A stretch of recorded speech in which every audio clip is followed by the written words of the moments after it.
Maybe I'm crazy, maybe I'm not.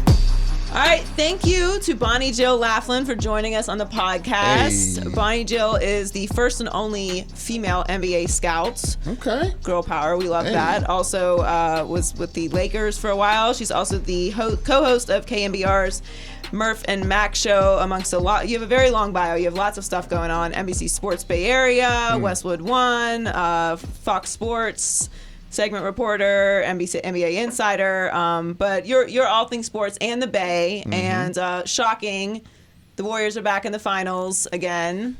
Nobody predicted that, but there are some things there's some wrinkles with it this year. So you're wearing a little Golden State shirt there. Yeah, I've got to represent. Right. So Kevin Durant, I don't think he's going to play in the finals at all. What are you hearing as far as that goes? I think it's more optimism than actual facts. And how much do you think this actually affects this series? Well, it's funny you say that because it's a big topic that everyone wants to know. Warriors better without Kevin Durant. And I never say that they're better. They're just a different type of team. There's, more, I guess a lot of people think they're actually more entertaining to watch. There's so much more ball movement, and, you get to see Steph and Clay do their thing. Plus, Draymond really steps up this game, forcing the ball, being able to actually control the whole offense, pick up the pace and everything. So that's been different. Are they better? I wouldn't say they're better, but I do think they can still win this series without KD, but it'd be a little easier with KD. But what I'm being told now is that he will not play game 1 or 2. And, I think this calf strain is a little more serious than people are saying it is. I mean, a lot of us all thought, I'm sure you thought so as well, that it was probably an Achilles at first. It looked so bad the way he looked back at his leg. And I think they're not wanting the media to know that it's a little more serious. So I wouldn't be shocked, Dwayne Brennan, if he's not in this series. What's crazy enough is that we're going to DeMarcus instead of KD. So it kind of mixes it all up. Well, I agree with you. I did not think that it was a easy injury at all. Obviously, all of us thought Achilles at first and we're kind of relieved it was calf strain, but calf strain at this point in the season is not something easy to get over. You mostly have to rest to get through it. So he's traveling with the team, according to Chris Haynes, Yahoo Sports and Fox Sports now. But that, like you said, that doesn't really mean much. The Raptors, however, I've been on the Raptors since the beginning of the season. I know you picked it. You actually picked who I saw, and you picked that you thought the Raptors would beat the Bucks. Well, sometimes we're right. I will. To be completely honest, I did think that the Celtics were going to be in the finals, but I was also very high on the Raptors at the beginning of the season. So I'll keep it 100 with that. You remembered how good Kawhi is this entire time. Yes, but with Kevin Durant out and likely Boogie out, It does change the dynamic. Like you said, there's a lot of ball movement. The Raptors are going to have a lot of rest as well when winning their series in 6. Do they give you any fear whatsoever? Is there any fear in Golden State at all? Because you guys are we have our producer Heller here is from the town also. Yes. And he's very high, very very arrogant, which is fine because you're dynasty, so you're allowed to be. I'm a Heat fan. We were arrogant during our 4 years of grace. Any fear at all of the Raptors? I mean, yeah, you always have to have fear when you have one of the best two-way players in the game, and Kawhi Leonard. So, and the thing that Warriors tend to do is they get complacent, and sometimes we've seen that where they don't play hard, they don't come out hard in the first quarter, sometimes even the third or fourth, and so that's one concern would be that they're kind of complacent. They've had the 9-10 days off to rest, which has been great for the injuries and for them to get some downtime, but you wonder if there's a momentum also with the Raptors and how well they play at home. So you just never know. I mean, I still think the Warriors will win this series, but it's not going to be as easy as people think. Is there any level of drama with this team right now, with all the conversation about KD possibly leaving? Clay didn't make the All-NBA team, so there was a little buzz about that. And obviously, not too long ago, there was some reports that he was a little unhappy with being like the fourth wheel. Is there any drama around this team at all, or do they seem locked in? Well, we have seen, during the regular season, animosity between Draymond and KD, and then, even, things that with Steve Kerr and Draymond, and we all don't know for sure what, Coach Kerr said, but, he was tired of, Draymond's BS. But there's been a lot of things, and then you get into the postseason, and it seems like none of that seems to matter.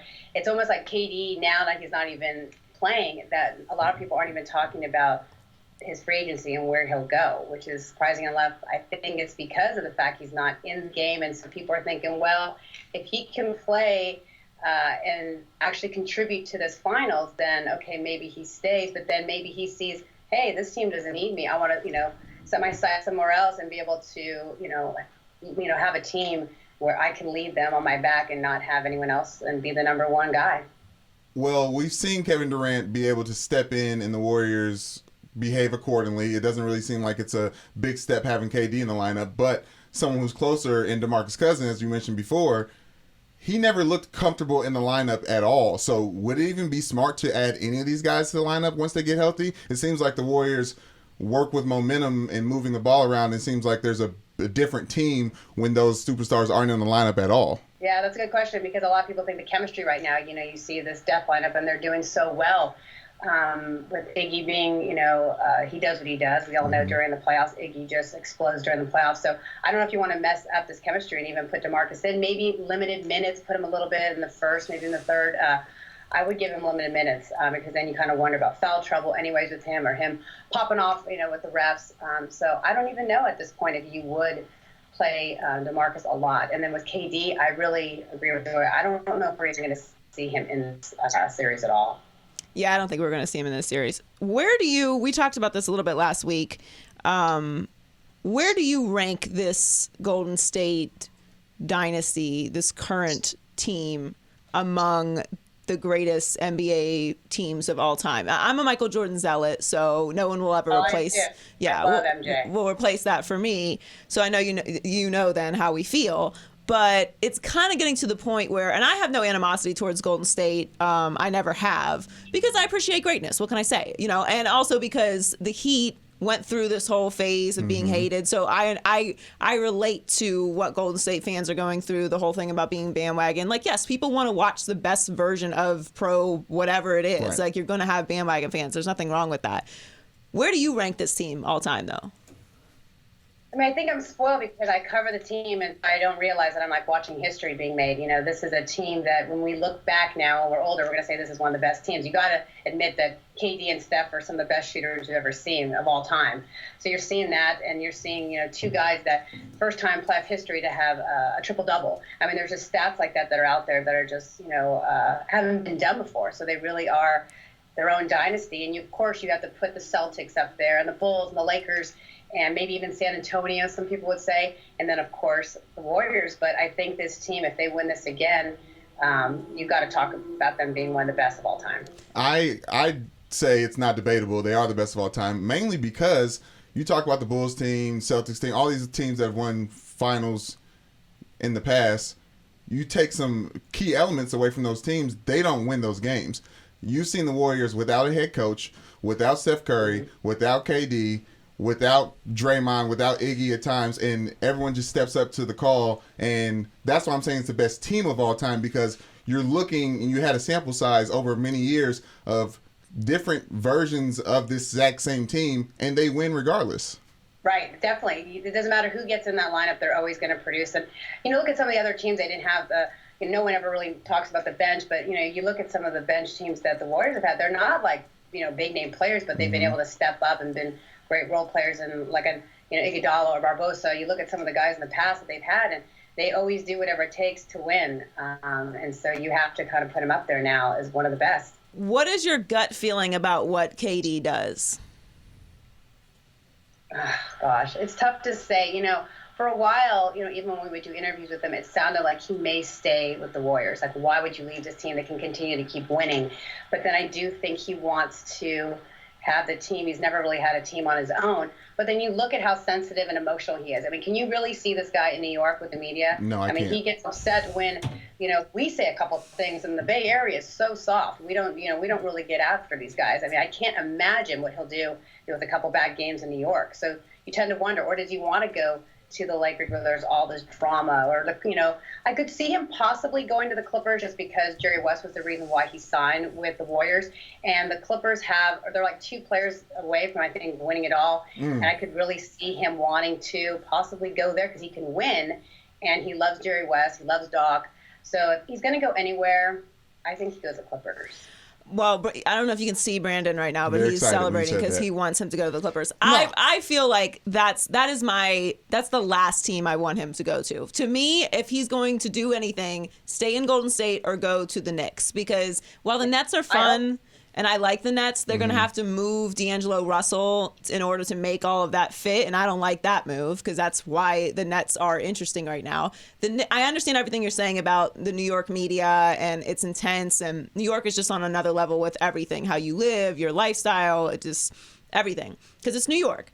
But New York is the Mecca. Like, it's still the Mecca, and nobody can deny that. They're still the most profitable franchise in the NBA, despite all of their dysfunction over the years and not winning, and not even the last couple of years really having a huge name on their roster. So and it's the East. So if he's going to move to another team in the West, like, that doesn't really make a lot of sense to me. But the number one reason I hate that is because the Clippers move is because it would then become LeBron versus KD in the most, like, obnoxious media way. It's what it is ever. already. It's what it is already. It is, but it's in a healthy discussion way. Now, if they're in the same building, yes, that's not because KD wants respect moving forward. He's got the MVPs, Finals MVPs. He's got the rings. He wants to be undisputed best player in the league, and he has to do it in LeBron's same building. That's why I think he goes out there. If he goes out, and he loves playing with teams that beat him up, right? What do you think about that, Bonnie Jo? Well, yeah, it's funny you said it, because New York, I could see him loving the city, and he has all these different business projects with, his agents out there, and the boardroom on ESPN. But then he loves being in the Bay Area because he can do so much with the .com and the gaming, because he loves to do that as well. But then LA, he can do kind of the same thing. So I don't know. We'll see. I do know he wants to be the man, and it's hard for him to do that when you've got Steph always, in your rearview mirror. So I don't think he really likes that. But he may surprise us all and just stay. But I do see him. I don't know. I do see him maybe going to LA. And I mean, New York is close to DC, where he's from. So there's so many different elements. But I think if he wants to win, I think he goes to LA. Well, before we move off from this finals matchup, you were a NBA scout for several. How many years were you an NBA scout? 12 years. 12 years. So, scouting the Raptors, who is, in my opinion, obviously besides Kawhi, the biggest X factor for the Raptors in making this a competitive series with Golden State, which most people are picking Golden State. I think the X factor is Kyle Lowry, because while Siakam is very important and, Gasol and Van Vliet, I feel like if Kyle Lowry can consistently doesn't have to have great games, but can consistently have good games throughout the series, they'll make this a long competitive series. But what player is the most important X factor for you for Toronto? Besides Lowry, I would have to say Danny Green. I think that, he steps up and he gets the right amount of spacing. He can light it up. He can play defense. I think he is going to be the X factor of how the Raptors could win the series, is having Green be effective. And we've seen him in the postseason. He's been playing really well. The regular season, he was on and off and kind of streaky. But I think this matchup could be a great matchup for him. And like I said, he could really light it up. And so he's the guy that I'm looking for right now as the X factor is Green. And he's been there before, so he knows. Yeah, he has the experience. He was essentially these guys, they get the deer in the headlights. I can kind of saw with Giannis, and different guys can't handle that. He's been there before, so he knows what to do. So I think we could actually see something big from him. All right, so you spent a lot of time with the Lakers, and the Lakers, they love being in the news these days. And today is a very special day for the Lakers because they just got featured in a 20-page report on ESPN, just about all the dysfunction. There's a ton of different directions we can go in it. What is, to you, the number one issue with the Lakers right now? I mean, I'm not surprised at the circus because it's been going on, since I was there and forever. I think the problem is that now it's like when you're losing, everything is magnified. When you're winning, they don't care what kind of circus is going on, what Kobe's doing, what Shaq is doing, they're winning. But now that they're losing and you've got the face, or who was the face of the franchise, Magic Johnson, going on First Take, basically airing out all the dirty laundry, and then now you see this come out. I mean, I had heard about this before, that there was a lot of toxic environment with a lot of scouts and different people in the organization that weren't happy, that were getting, suffering from these panic attacks. I literally know a couple of guys that actually had to take time off away from the team while they were even during scouting, the big tournament, March Madness. So there was a lot of times where it was just a toxic environment. I know there was an urgency to win, so Magic had to he felt the need to tell people how he felt, but at the same time, I know he wasn't there. He was still involved with many of his other projects. He was still doing stuff with the Dodgers, and he had mentioned to Jeannie when he first, took on this role that he was going to give 100. I think he said 150% of his focus would just be that, but we all know it wasn't. I was told many times that his, desk and office looked like he'd never even stepped in there. So that was a problem with a lot of people. And then now with the whole thing with Pelinka, them not getting along, I'm not surprised at all. If you're Jeannie Buss right now and all of this is going on, what do you do? Like, to take Jeannie out of it, you're the owner of the Lakers right now. What do you do? Well, I mean, the biggest thing I think that Jeannie does, and, no fault to her, but she tends to hire people that are within, or people that are used to be a former Laker, or people that she knows or she trusts. Some of us know that sometimes, when it comes to business, the people you're closest to, you don't trust in business. And so I think that, she needs to go out within. She needs to talk to someone, instead of having a million people in her ear, she needs to have this one confidant that can talk to her and have her, make a better decision that maybe can actually assist in the decision. Maybe she doesn't even make the decision, that's why it was so great when you have like a Jerry West there that can actually, you just sit back and you let him do his work. That's some franchises, they usually have the owner who's pretty silent, which she is, a silent owner. And then you have someone who's got the basketball mind and IQ that can get it done. And right now there isn't that person in the position. I mean, Pelinka was an agent. He was Kobe's agent. He doesn't know what he's doing. I mean, will he? Maybe he'll surprise us all and he'll make some moves in this offseason. But right now, I just don't think these moves have been good for the Lakers' tradition and their history. Well, one on the court question for the Lakers, because eventually they're gonna have to play basketball. Mm-hmm. What do you do, or what do you think the Lakers should do as far as waiting for free agency? Does Anthony Davis even fit with them? There's a rumor now about Bradley Beal, who I actually think would be a good fit. What move would you make to actually improve the Lakers? What move would you like to see happen to improve their roster for next year? Well, I know that definitely LeBron wants AD, and he also, even maybe Kyrie. So, which is funny enough that they would, join forces again. Kawhi, I mean, look at him. I mean, the best two-way player there. I mean, he could be great as a Laker, but does LeBron want, someone like Kawhi there? Because he still wants someone where he could still be the star. So it'll be interesting to see. They have to make some kind of move. They do have to. Bradley Beal would be perfect, actually, with the Lakers. That's a good point. But I don't know. Maybe they have to do something, though. They can't go another offseason and not get significant free agents. So they're going to have to do something. I mean, Klay Thompson, having a shooter like him, everyone always needs a shooter, and you have Klay, but I don't think he's going to leave the Warriors. So I think Kawhi would be, or Kyrie possibly could be one of their best bets. Well, before we let you go, my producers told me that you have 13 dogs. Is that accurate? Yes, they're at my parents' ranch, so they're not all here. Oh, okay. But,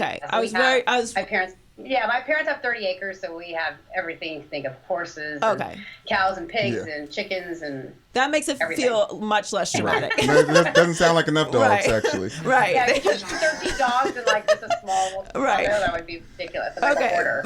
But you are, I was a little worried, but that makes much more sense. But you are very passionate about animals, and you founded the nonprofit Hounds and Heroes. So tell us a little bit about what you're doing with that. Yes, Hounds and Heroes. I basically my two passions, which were military and rescuing animals, and so I kind of combined the two, my two passions, and was able to figure out a way to do that. It's rescuing dogs from the shelter, and then we train them as therapy and service dogs for our veterans that return back to the war, that are struggling from PTSD, TBI, amputees, and anything like that, to kind of help these veterans move on with their lives. Since the suicide rate is so high, we've seen that this really helps. Where can people donate? Where can they get more information or get involved? It's Hounds and Heroes, so houndsandheroes.com. And we're also on our social media as well. Awesome. Well, thank you so much for joining us. Thanks for all your insight. You're welcome anytime that you are in LA, so let us know. We'd love to have you in studio. Yeah, that'd be fun. I love being in studio. It's easier, huh? Yeah, but this was perfect too, though. And because I can't see Brandon, I just see his water bottle. We're still working on how to get the feedback monitor. There he goes. Can you see him now? There's his face. Yeah, and then he drops something. It's okay. But thank you so much for joining us, and enjoy the finals. Okay, thanks, y'all. Bye. Bye.